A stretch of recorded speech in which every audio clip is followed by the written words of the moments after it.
Today, we're going to tackle a question that sounds like it's straight out of a sci-fi movie, but it actually reveals so much about how fragile our modern world really is. What if, one day, the internet just disappeared? I want you to really picture this. You wake up, you grab your phone just like any other morning, but nothing loads. No messages, no news, no emails. Your first thought, right? Ugh, I'll just restart the router. But it's not the router, and it's not a local outage. It's not even just your country. At first, it's the little things. You try to send a message, and it just hangs there. That constant hum of your digital life, instantly silent. And then the bigger problems start to hit. You try to search for what's going on, but the search bar is just dead.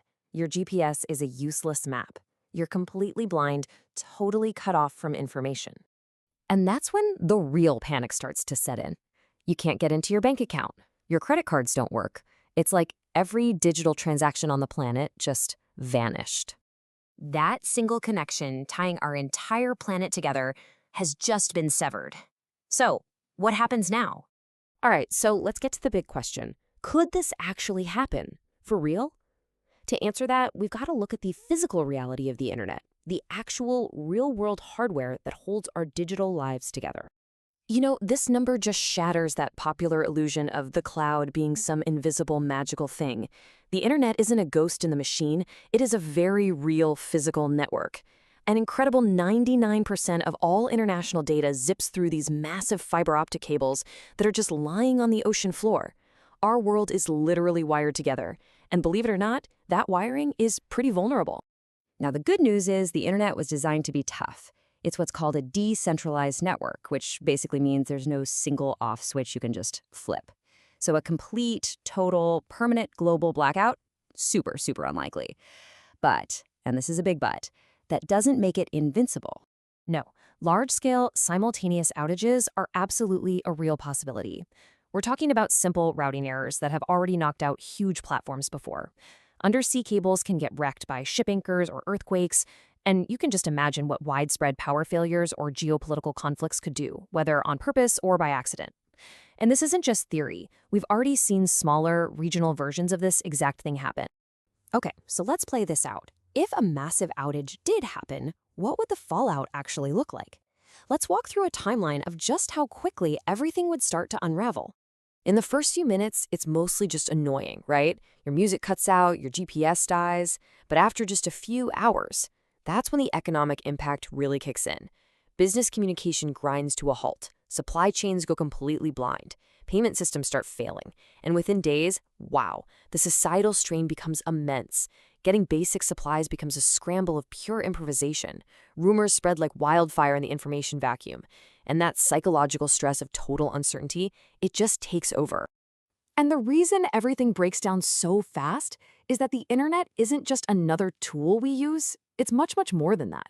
As our source material puts it, it's basically the nervous system of modern society, coordinating almost every single thing that we do.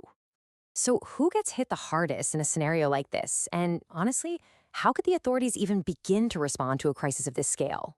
And here's the really crucial point. No sector is spared. Not one. I mean, sure, a financial collapse might be the most immediate shock you'd think of. But the paralysis of logistics, the systems that actually move our food and supplies, that would become just as critical, maybe even faster. Healthcare, education, work, our daily lives, everything would be fundamentally broken. This slide really puts it all in stark contrast, doesn't it? Your instant messages, they suddenly become radio broadcasts or actual physical letters. Digital payments, they're replaced by a frantic search for cash. Reliable information from a search engine is replaced by rumors and whatever old newspapers you can dig up. Global coordination becomes local improvisation. Faced with this absolute chaos, governments and corporations would be in full-on scramble mode. They'd activate whatever emergency plans they have, they'd try to prioritize any tiny bit of available bandwidth for critical services, and they'd begin the huge task of physically finding and repairing damaged cables at the bottom of the ocean, all while falling back on old-school tech like radio.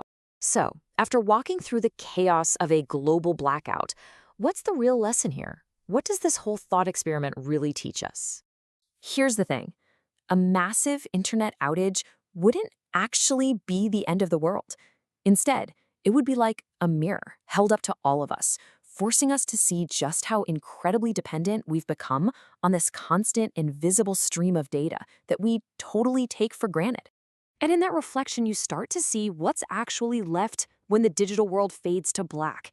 And it turns out the truly essential systems aren't technological at all. They're human. The people around us, the trust we share, and the strength of our local communities. Look, the internet is maybe the greatest tool humanity has ever built. But as the source material so powerfully concludes, if it ever goes silent, the only thing that remains is that which we must never, ever lose. And so I'll leave you with this question. In that silent world, after the initial panic is over, what's the first thing you personally would truly miss? Click the subscribe button and activate the bell to ensure you don't miss anything.